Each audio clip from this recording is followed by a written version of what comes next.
Assalamualaikum warahmatullahi wabarakatuh. Pemirsa Takalar TV, berjumpa lagi dengan saya Agus Haruna di program acara Ngopi Rong.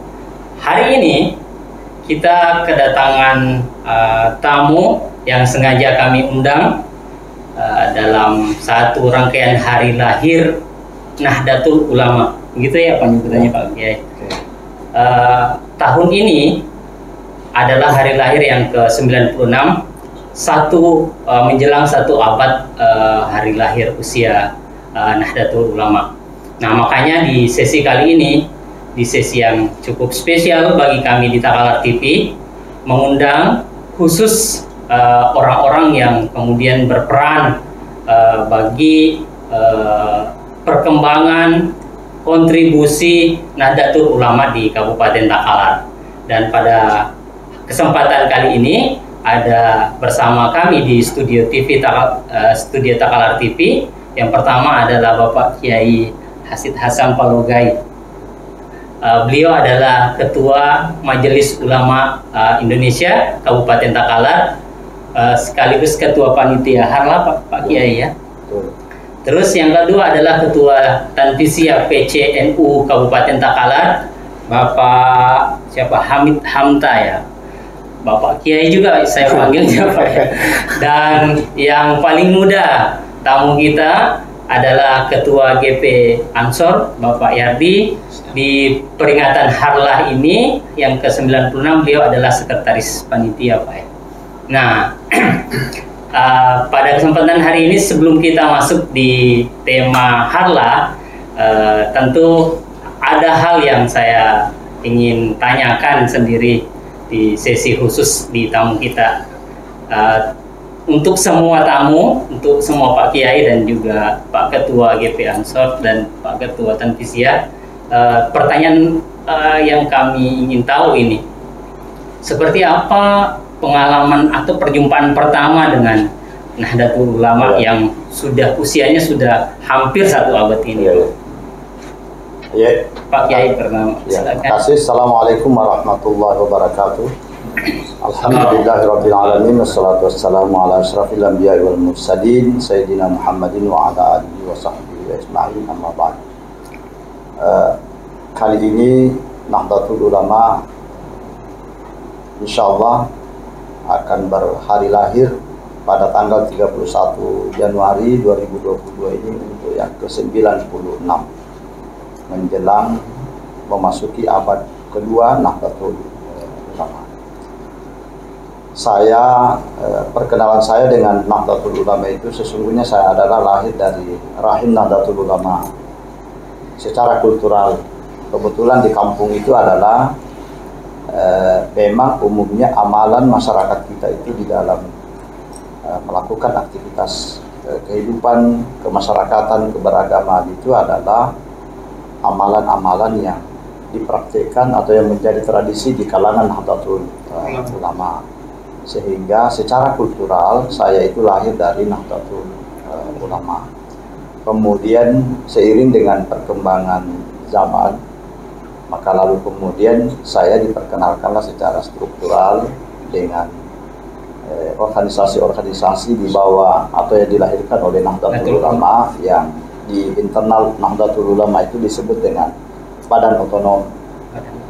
Saya pernah waktu masih sekolah pelajar berkenalan dengan Ibnu, walaupun proses pengkaderannya masih sangat sederhana, itu di Sulawesi Tengah. Kemudian saya kuliah di Makassar, saya dikaderlah di PMI, Pergerakan Mahasiswa Islam Indonesia, yang terkenal sangat getol sekali melakukan pengkaderan di seluruh kampus, khususnya di Makassar dan seluruh Indonesia tentunya.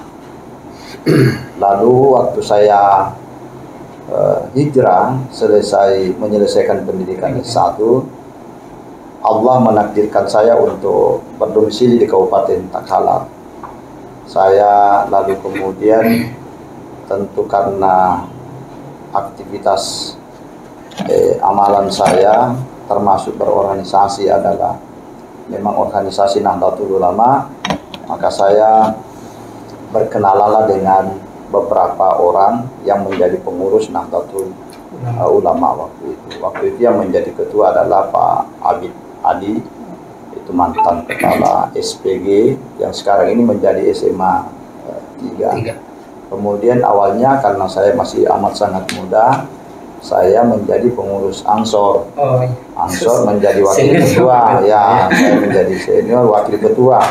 Dan dari Takalar ini wakil ketua saya di Ansor, saya malah waktu konferensi wilayah di Makassar, Ansor, GP Ansor, saya juga terpilih menjadi wakil ketua GP Ansor Provinsi Sulawesi Selatan. Nah, karena saya adalah aktivis organisasi, banyak organisasi yang saya bergelut di dalamnya.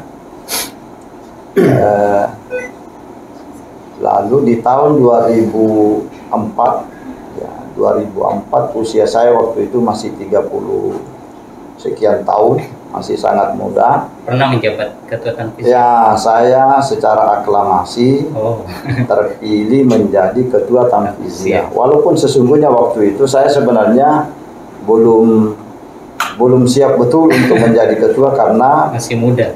Nahdlatul Ulama ini kan organisasinya para ulama. Jadi organisasinya para ulama, sehingga yang berkecimpung di dalam itu adalah mereka-mereka yang memang ilmunya walaupun mungkin sedikit, akhlaknya, perilakunya itu adalah di seputaran lingkungan atau perilaku atau keilmuan daripada ulama-ulama kita. Makanya akrab dengan pesantren. Makanya umumnya Nahdlatul Ulama itu pengurus terasnya adalah memang berasal dari kalangan pesantren-pesantren di seluruh Indonesia, karena NU ini kan didirikan oleh para ulama yang berkecimpung di pesantren-pesantren. Saya 3 periode malah menjadi ketua Tanfiziyah. Saya sebenarnya sudah berusaha juga untuk cukup 2 periode waktu itu, tetapi teman-teman masih mempercayakan. Malah suatu ketika dari PWNU sudah meminta, karena saya sudah terpilot menjadi wakil sekretaris PWNU di provinsi, maka lalu tetapi teman-teman masih mempercayakan. Mudah-mudahan, harapan saya waktu itu mudah-mudahan memang cukup ada sampai 3 periode. Kalau selama-lamanya repot juga. Paling tidak kita menjadi jenuh mengurus organisasi. Alhamdulillah, tentu karena saya itu tadi dasarnya kultural saya adalah dari NU, lalu kemudian secara struktural saya pernah mengalami jenjang kepengurusan dari cabang ini sampai ke wilayah, ya tentu, dan saya selalu menganggap, selalu bahwa saya tidak perlu untuk menyembunyikan diri sebagai saya adalah Nahdiyin, saya adalah warga Nahdlatul Ulama. Dimanapun berkiprah, nilai-nilai Nahdlatul Ulama itu sejatinya kita pertahankan. Itulah sebabnya NU kenapa disebut sebagai organisasi yang diharapkan itu menjadi rahmatan lil alamin, rahmat bagi seluruh alam. Ya, gitu. Cukup panjang juga perjalanan. Ya, sampai sekarang tetap Nahdiyin. Ya, tetap Nahdiyin, dan apa yang saya lakukan selama 3 periode saya kira ya tidak perlulah saya berpantang untuk apa yang pernah saya lakukan, tapi alhamdulillah dengan banyak badan otonom yang berdiri, banyak kader, ya luar biasa lah sekarang ini perkembangannya. Termasuk ini yang hadir di depan kita, ini juga adalah bagian dari itu semua ya. Kalau Pak Ketua, tahun berapa ini? Ya, terima kasih. Assalamualaikum warahmatullahi wabarakatuh. Alhamdulillahirabbil alamin, wassalatu wassalamu ala asyrafil anbiya'i wal mursalin wa ala alihi wa sahbihi ajma'in. Amma ba'd. Seperti apa yang kita dengarkan dari Pak Kiai Hasyid Hasan, beliau sampai sekarang ini masih berada di lingkup struktural NU Kabupaten Takalar. Dia wakil Suriah. Wakil Suriah. Kebetulan Pak Suriah hari ini tidak sempat hadir. Saya kira pada umumnya pengurus NU itu pada awalnya memang dia kultur. Saya di kampung sana di Sumatera, karena saya lahir di daerah Jambi. Itu memang kultur-kultur yang dilakukan oleh NU seperti itu yang dilakukan sana. Tapi walaupun pada waktu itu belum ada namanya NU. Kalau di kampung saya di Kolena itu orang tidak tahu apa Muhammadiyah, NU tidak tahu. Nanti saya pindah di Sulawesi Selatan pada tahun 75, saya berkecimpung di Pondok Pesantren As-Adiyah. Oh. Nah, yang baru Pak ya? Bukan di Sengkang. Sengkang. Wajo. Baru saya kenal namanya NU, tapi saya belum belum berkecimpung secara struktural di NU.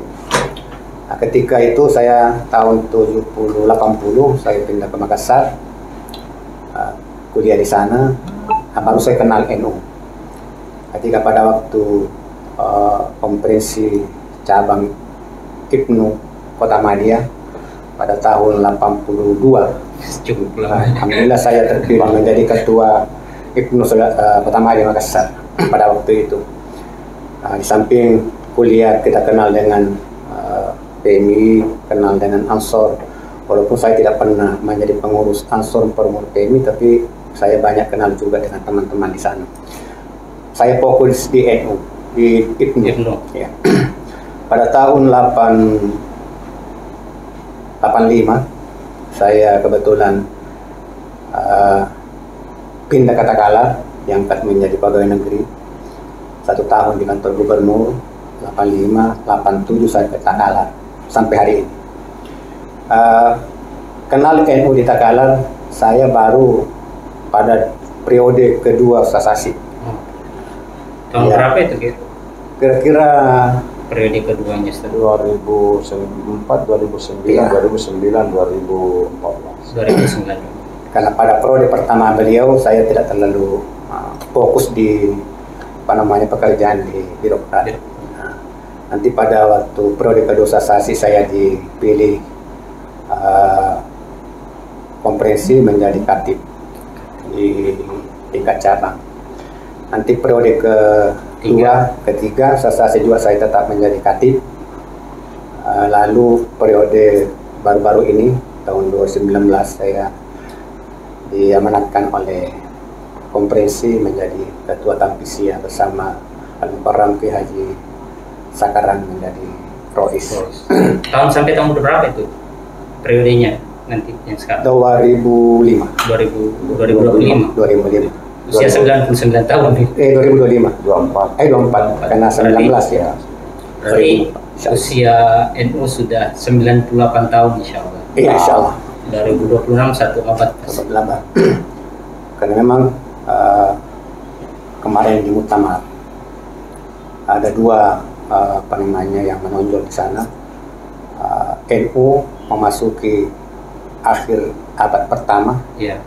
Dan menuju abad kedua. Itu beberapa keputusan di Muktamar itu yang memang menjadi patokan kita di dalam berkhidmat untuk tahun berikutnya, memasuki berakhir tahun 1 abad dan maju 2 abad ke depan. Insya Allah di NU kita Takalar ini, insya Allah tahun ini tanggal 31 kita undang semua Nahdiyin warga Takalar untuk hadir pada tanggal 31 Januari di Islamic Center. Insya Allah kita akan berulang tahun memasuki abad kedua Takalar. Kita sudah memprogramkan dengan beberapa tema yang insya Allah kita akan lakukan di Takalar. Saya kira itulah karena panjang juga ya. Sejarahnya dari Sumatera sampai di Sulsel. Nah kalau Pak Ketua ini yang aktivis juga, berarti semuanya aktivis ini dari kampus ini. Silakan Pak Ketua. Ya, Bismillahirrahmanirrahim. Assalamualaikum warahmatullahi wabarakatuh. Para kiai saya di NU, pemirsa Takalar TV. Kalau bicara perjumpaan dengan NU, maka seperti halnya Pak Kiai, saya kebetulan lahir di kampung di Takalar, namanya di Bantinoto, Kelurahan Bentuk Adato, Kecamatan Pelumaga Selatan. Ini yang asli Takalar. Tadi dari Palu ya kalau nggak salah. Ya. Kalau ini dari Sumatera ini yang aslinya Secara dari Takalar. kultur, Takalar ini pada umumnya memang kultur Nahdlatul Ulama. Praktek kesehariannya itu praktek-praktek NU, meskipun kami waktu itu belum tahu bahwa ternyata kami ini dalam praktek beragama ini praktek NU. Ya, secara struktur bersentuhan nanti saat kuliah di Makassar juga, saat saya bersentuhan dengan pergerakan mahasiswa Islam Indonesia atau PMI. Saya dikader di kampus UI Makassar. Dan di situ bersama sahabat-sahabat dari kampus saya dikader di sekitar tahun 2000-an. Di periode kedua hasil menjadi ketua NU, saya kemudian balik ke Takalar dan oleh senior alumni PMI di Takalar itu meminta saya untuk melakukan pengkaderan pertama itu sekitar tahun 2009 Untuk anak muda ya, untuk GPA. PMI, masih PMI. Masih. Waktu itu dilaksanakan pertama di pesantren Tarbiyah Takalar yang beliau pimpinan pondok. Iya. Jadi kita lakukan Yang di itu Paleko ya? di Paleko. Itu sejarahnya kami mendirikan PMI dan saya didaulat menjadi ketua PMI cabang Takalar pertama. Ya, secara resmi yang memiliki SK dari pengurus besar PMI. Setelah itu kemudian perjalanannya saya akhirnya bergabung di Gerakan Pemuda Ansor. Periode pertama saya masuk menjadi wakil ketua saat ketua waktu itu sahabat Heksa Kurniawan.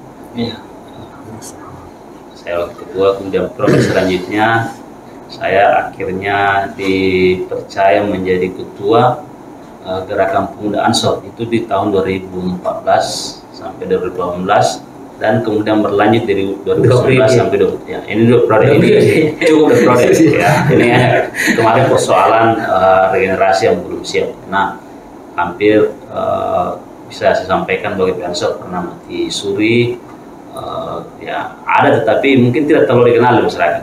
Nanti di periode sahabat Nusron Wahid menjadi ketua umum GP Ansor, pimpinan pusat, kemudian kaderisasi itu menjadi wajib di sebuah cabang, sehingga geliat kaderisasi NU Gerakan Pemuda Ansor itu kemudian bisa kita temukan.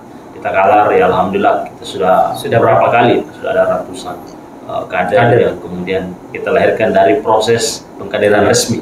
Ya, dulu kan misalnya kita cukup mencaplok saja misalnya karena ini keluarganya NU, orang tuanya NU, kita masukkan pengurus, sekarang tidak bisa masuk di GP Ansor, harus lewat kaderisasi resmi, kaderisasi formal.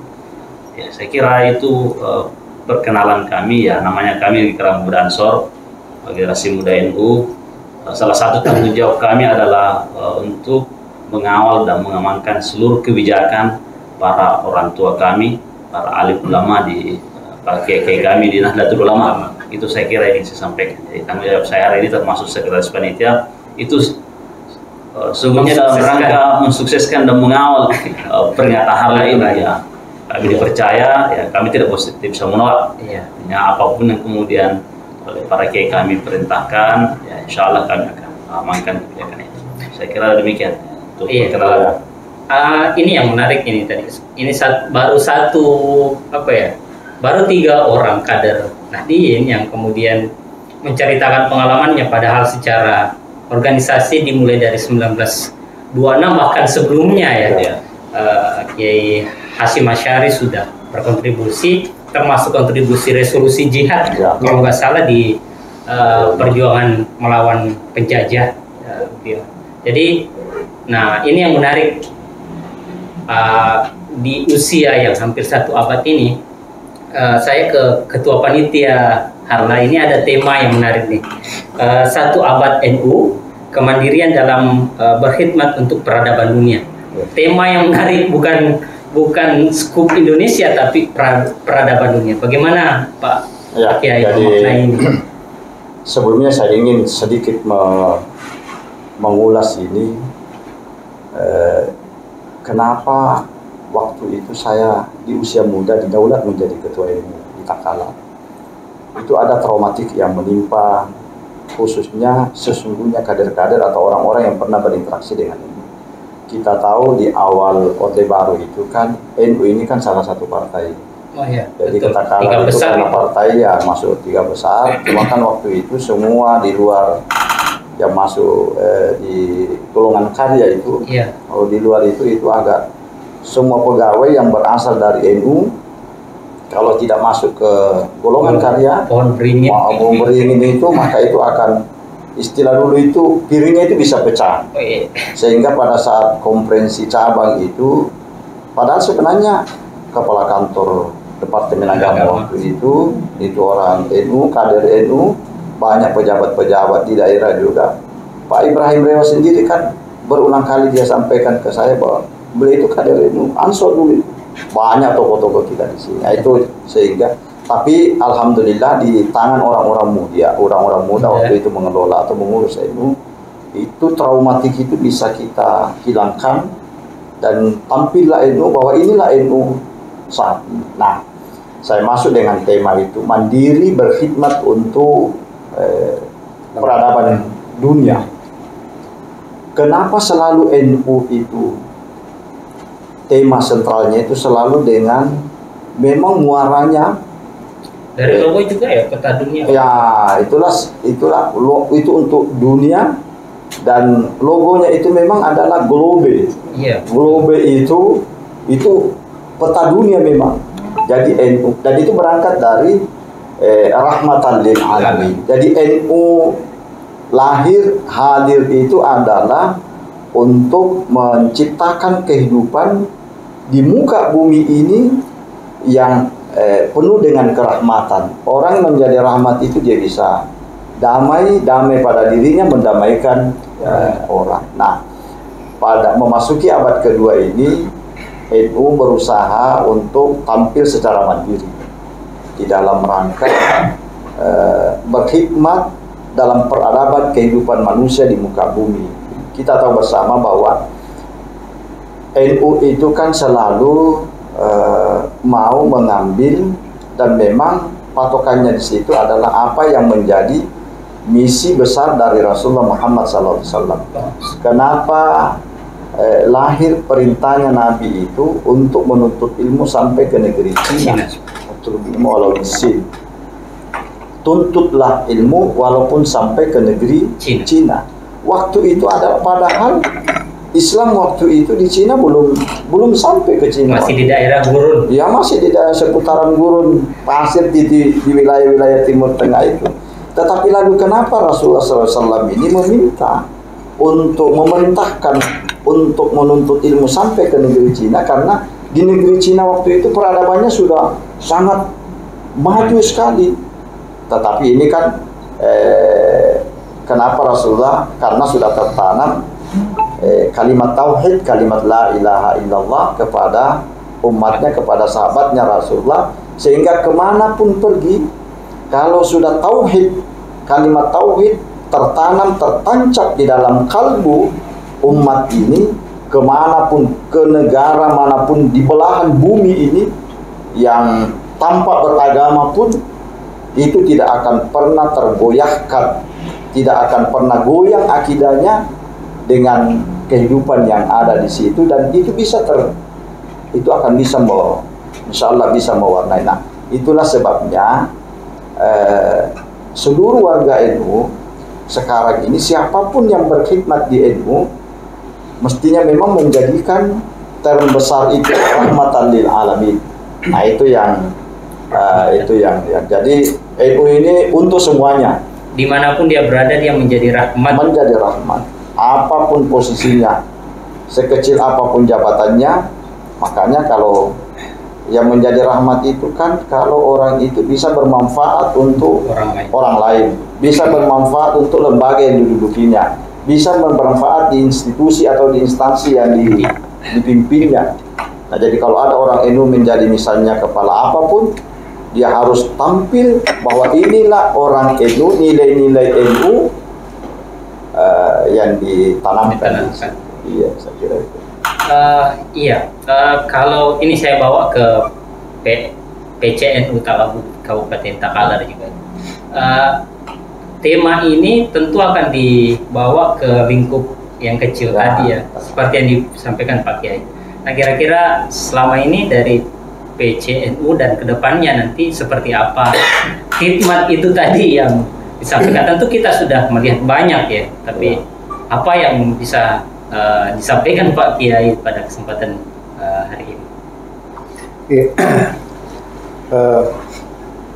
NU itu sasaran perjuangannya, berkhidmatnya itu manusia. Manusia. Berarti pengkaderan ini manusia.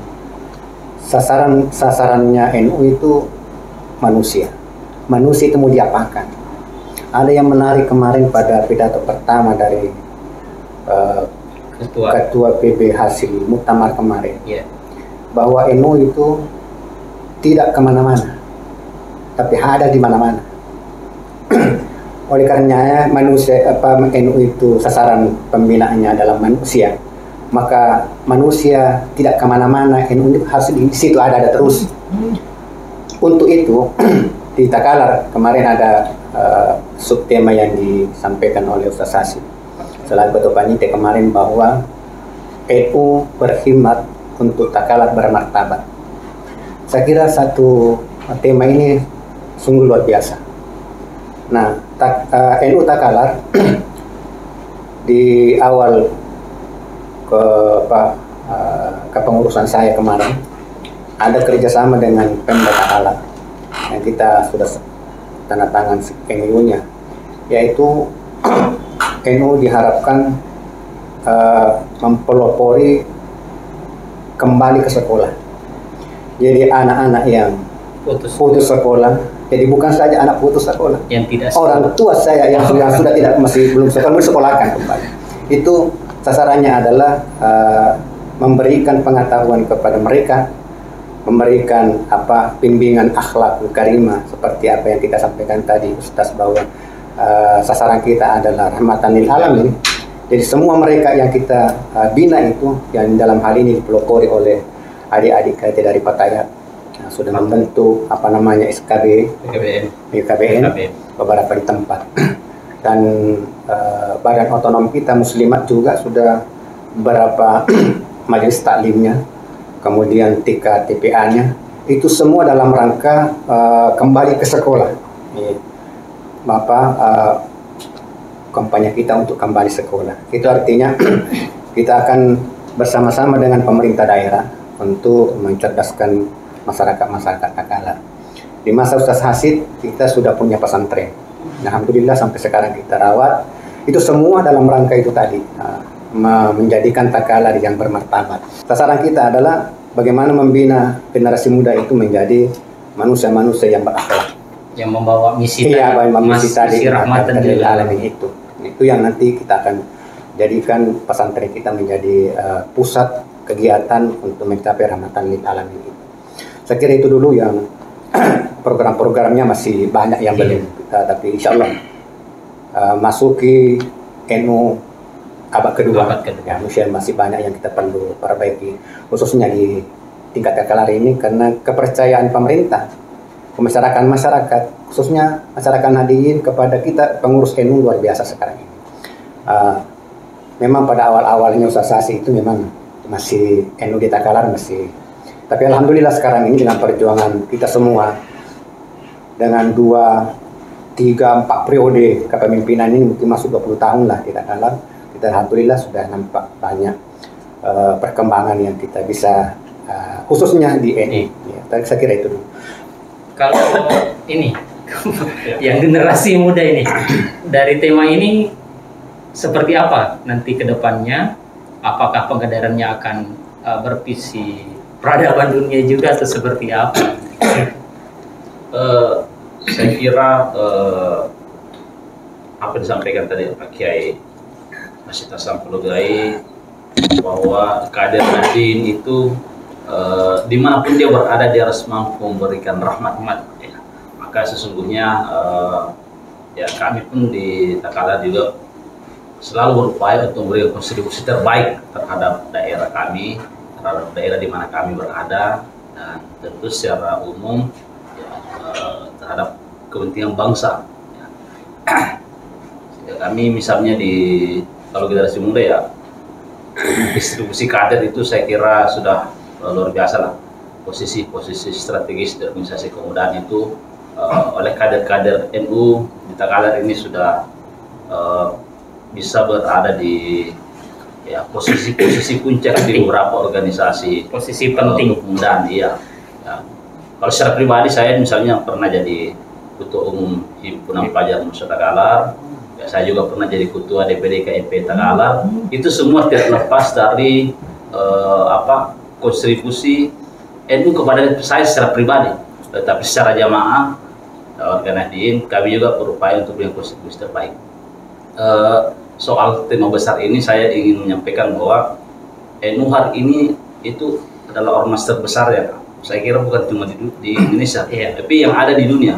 Di beberapa negara lain itu sudah ada PC istimewa. Ya, jadi PC istimewa. Ya, sudah ada. Selain NU-nya, misalnya di negara lain itu ada ya, Ansor juga ada di situ. Dan dia melakukan pengkaderan yang hampir sama dengan yang ada di Indonesia. Pengkaderan misalnya bansernya sama dengan yang ada di misalnya di Makassar, di Jawa Timur, dengan yang ada di Australia, yang ada di sudah mendunia. Ya. Hari ini saya kira memang dengan tema besar ini itu membuktikan bahwa kontribusi NU itu bukan cuma bicara soal Indonesia saja. Kita sudah bicara bagaimana NU berkontribusi terhadap kepentingan dunia. Saya kira itu mungkin. Jadi soal kaderisasi itu akan semakin masif kami lakukan di tingkatan GP Ansor sebagai kami bahasakan sebagai laboratorium kader ini untuk dipersiapkan nanti mengisi posisi-posisi di NU. Jadi NU akan kemudian regenerasi itu terjadi dari badan otonom yang kemudian pada akhirnya akan masuk di jajaran pengurus. Kira-kira begitu. Ya, ini saya sambung sedikit. Ini saudara-saudara kita saja dari beberapa belahan negara di Timur Tengah itu, di Jazirah Arab sana, malah justru datang ke Indonesia. Dan kalau ke Indonesia itu tidak lupa mengunjungi PBNU, NU. Kenapa? Indonesia ini kan negara yang heterogen betul. Sukunya banyak, bahasanya bermacam-macam, agamanya juga. Hampir semua agama ini ada semua di Indonesia. Tapi kok di negara yang besar ini, terdiri dari pulau-pulau ini bisa hidup damai. Dan ini sudah hidup rukun, hidup damai, dan sudah banyak yang mencoba ini mau obok-obok, mau memperandakan ini dengan kasus-kasus misalnya apa yang pernah terjadi di Ambon lah, apa yang terjadi di Poso dan di wilayah-wilayah lainnya. Tapi itu kan semuanya bisa diredam karena ada nilai-nilai yang selama ini ditanamkan, diajarkan, diamalkan oleh kalangan-kalangan NU. Itulah sebabnya NU ini adalah merupakan salah satu dari dua pilar besar yang terbesar malah dimiliki oleh bangsa ini. Kalau ini porak-poranda, maka ini bisa negara hancur. Jadi kalau NU porak-poranda, maka itu juga alamat negara ini bisa porak-poranda. Selagi NU masih utuh, masih kokoh, masih kuat ke dalam dan keluar dengan pengamalannya, maka insya Allah ini di apapun bangsa ini, negara ini akan tetap bisa utuh karena keutuhan yang dimiliki oleh Nahdlatul Ulama. Itu ya. Nah, ini juga kita kembali, kalau kita ke Takalar, tema yang diangkat ini kan seperti yang disampaikan tadi oleh Pak Ketua Tanfizia. Temanya itu adalah NU berkhidmat untuk Takalar bermartabat. Kita berharap masyarakat, generasi muda kita di Takalar ini bisa semuanya bermartabat. Daerah kita ini daerah yang beririsan betul dengan Kota Makassar, pengaruhnya luar biasa. Saya biasa mendapatkan informasi dari aparat keamanan kita sangat miris. Bayangkan saja, kalau tahanan yang ada di Polres misalnya itu 70% itu adalah diisi dengan kasus-kasus narkoba. Di lapas juga demikian halnya. Sebagian besar penghuni atau warga lapas itu adalah kasus-kasus narkoba. Ini kan bahaya besar yang menimpa kita. Maka oleh karena itu NU hadir bagaimana menciptakan masyarakat ini, membentuk masyarakat ini menjadi masyarakat yang bermartabat. Masyarakat yang bermartabat indikatornya kan sederhana. Faham sedikit agama walaupun sedikit, lalu kemudian diamalkan dengan sebaik-baiknya. Kalau menjadi pemerintah, karena ini banyak kader NU ini sekarang ini kan terpilih jadi kepala desa, sedikit-sedikit ini bisa jadi camat, sedikit-sedikit ini bisa jadi sekda, sedikit-sedikit waktu itu bisa jadi nanti yang akan terpilih itu adalah kader NU menjadi bupati Takalar. Tapi kita berharap mereka semua ini adalah menjadi orang-orang yang bisa berpenampilan. Indikatornya itu adalah jangan ikut-ikutan menjadi pejabat yang korupsi, jangan ikut-ikutan dengan mereka-mereka yang suka dengan narkoba, minum-minuman keras, berjudi. Jangan ikut-ikutan misalnya kalau ada yang melakukan tindakan kriminal, itu jangan ikut. Kita berharap semua perilaku yang ada itu adalah tercipta dengan kebaikan-kebaikan di tengah-tengah umat. Nah, itu ya generasi muda kita. Nah, makanya intinya itu tadi rahmatan lil alamin. Rahmatan lil alamin. Kan begini, tadi juga saya sambung sedikit dari Pak Ketua Tamfizia. Ketua Tamfizia tadi kan sasarannya manusia. Memang yang diberi amanah oleh Allah mengurus dunia ini adalah manusia. Wa idh qala rabbuka lil malaikati inni ja'ilun fil ardi khalifah. Ingatlah ketika Allah itu berfirman kepada para malaikatnya, itu akan ingin menciptakan manusia di muka bumi itu sebagai khalifah. Khalifah itu adalah pengurus, khalifah itu adalah pengayom, khalifah itu adalah pengelola.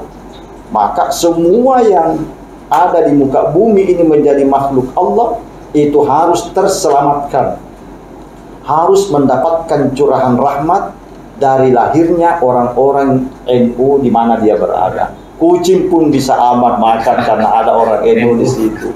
Tanaman yang ada itu tidak akan terpetik karena ada orang-orang NU yang suka memelihara. Perempuan-perempuan bisa terlindungi karena ada orang-orang NU yang suka melindungi perempuan, tidak melakukan pelecehan. Jadi laporkan ke Ketua Tamfizia kalau ada kader NU yang suka melecehkan anak-anak, suka melecehkan perempuan. Saya kira itu. Iya, menarik sekali pemirsa Takalar TV perbincangan kita dengan para kader NU. Tapi pada intinya saya sebagai host pada kesempatan hari ini itu tadi kembali ke rahmatan lil alamin itu tadi. Nah terakhir Pak Ketua, Pak Kiai ini kan tadi ada 1 abad NU dan menuju 1 abad kedua. Apa harapannya dari Pak Kiai semua yang ada di sini terkait ini kedepannya NU? Untuk memasuki abad kedua itu NU harus tetap lebih eksis. Di abad kedua NU harus lebih bermanfaat. Di abad kedua harus lebih berkualitas sumber daya manusianya. Di abad kedua umat ini harus lebih baik kehidupannya karena hadirnya orang-orang NU yang rahmatan lil alamin. Pak Ketua Tamfizia, saya kira itu menuju abad kedua dengan tema yang diusung sekarang ini, kemandirian berkhidmat. Saya kira NU ke depan ini perlu memang harus punya, dia menguasai segala-galanya, harus berada pada posisi-posisi yang bisa mengubah tatanan kehidupan umat dengan berdasar kepada sesuai dengan keyakinan NU adalah Al-Quran, As-Sunnah, Al-Qiyas dan ijma ulama. Karena kita di NU tidak bisa melepas diri dari keberadaan ulama. Karena ulama adalah pengelola, pengawas terhadap berjalannya kekhidmatan ke NU. yang pada sasarannya nanti adalah rahmatan lil alamin kepada seluruh nahdien khususnya dan seluruh umat manusia pada umumnya. Jadi abad kedua memang bukan tantangan ringan, tapi tantangan luar besar dan luar biasa. Nah, di sini nanti akan kita lihat kehikmatan NU, kemandirian NU untuk mengelola itu. Tidak akan terinfeksi oleh hal-hal yang yang bisa merusak persaudaraan, persahabatan, perdamaian bangsa dan negara kita. Pluralisme itu merupakan NU menganggap bahwa itu adalah rahmah. Perbedaan-perbedaan agama, perbedaan suku, perbedaan kebudayaan di dalam lingkup Indonesia itu adalah rahmat menurut NU. Oleh karenanya kita bersama-sama berjuang untuk mempertahankan NKRI. Kita sama-sama insya Allah dalam perjuangan kita merebut kemerdekaan, mempertahankan kemerdekaan, kita semua sama-sama. NU bukan saja Muhammadiyah, tapi semua golongan agama ada di dalamnya. Itu terbukti bahwa bukan saja orang Islam punya pahlawan nasional, bukan saja NU punya pahlawan nasional, bukan saja Muhammadiyah, tapi orang agama lain ada. Itu artinya ketika memperebut kemerdekaan itu kita sama-sama. Nah, kenapa untuk mempertahankan kemerdekaan, mengisi kemerdekaan harus kita sama-sama.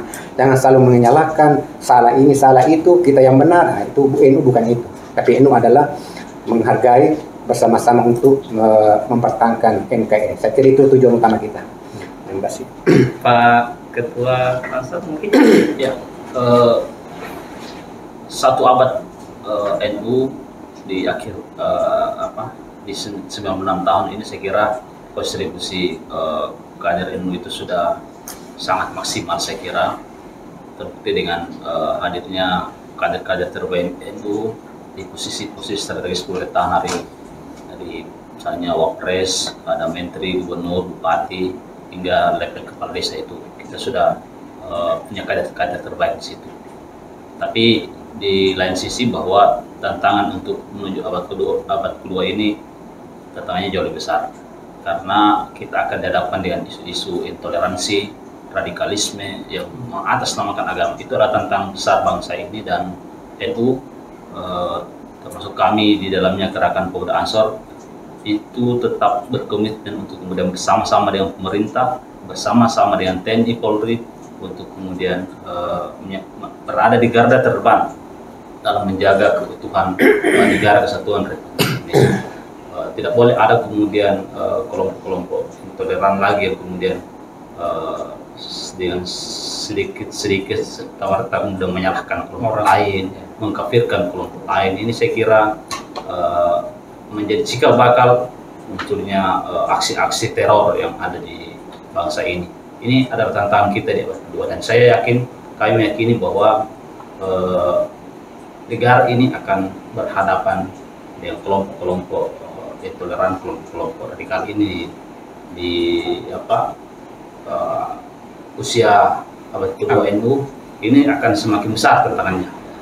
Hari ini cikal bakalnya sudah bisa kita lihat setiap saat, bibit-bibit itu ada, dan kita berharap bahwa seluruh komponen bangsa itu harus bersatu, harus kemudian tetap kompak, senantiasa menjaga keberagaman kita, pluralisme kita, bahwa Indonesia ini adalah sudah final, Pancasila, Undang-Undang Dasar 45, Bhinneka Tunggal Ika, itu harus kita jaga dan rawat secara bersama-sama. Saya kira demikian. Oke, baik pemirsa, itu tadi perbincangan kita. Namun karena kita dibatasi waktu, mungkin di sesi terakhir saya minta dari Pak Kiai untuk closing statement atau memberikan pesan dan sebagainya untuk kita semua pemirsa Takalar TV. Untuk seluruh masyarakat Kabupaten Takalar yang menyaksikan Takalar TV yang kita cintai ini, pesan berkhidmat yang ingin disampaikan oleh Nahdlatul Ulama di Harlah ke-96 tahun ini adalah, mari kita rawat Takalar ini dengan sebaik-baiknya. Mari kita jaga Takalar ini dengan sebaik-baiknya. Jaga persaudaraan kita, jaga persahabatan kita, jaga komitmen kita untuk menjadikan Takalar yang lebih bermartabat di atas nilai-nilai ajaran agama yang kita anut, di atas nilai-nilai budaya yang sangat cocok dengan kehidupan masyarakat kita di Kabupaten Takalar. Baik, terima kasih Pak Kiai sekali lagi. Saya kira demikian perbincangan di program Ngopi Rong pada kesempatan hari ini. Sekali lagi terima kasih Pak Kiai, Pak Ketua, terima kasih atas kesempatan untuk hadir di studio Takalar TV. Nah, itu tadi saya sebagai moderator mengantar pada perbincangan kita pada kesempatan hari ini. Sekali lagi mengucapkan terima kasih atas atensi perhatian pemirsa Takalar TV, dan kembali mengulangi satu kata, satu kalimat untuk kita semua, jadilah rahmatan lil alamin. Kira-kira seperti itu. Terima kasih atas kesempatannya. Demikian sesi program Ngopi Rong kita pada kesempatan hari ini. Sekian, Assalamualaikum warahmatullahi wabarakatuh. Waalaikumsalam warahmatullahi wabarakatuh.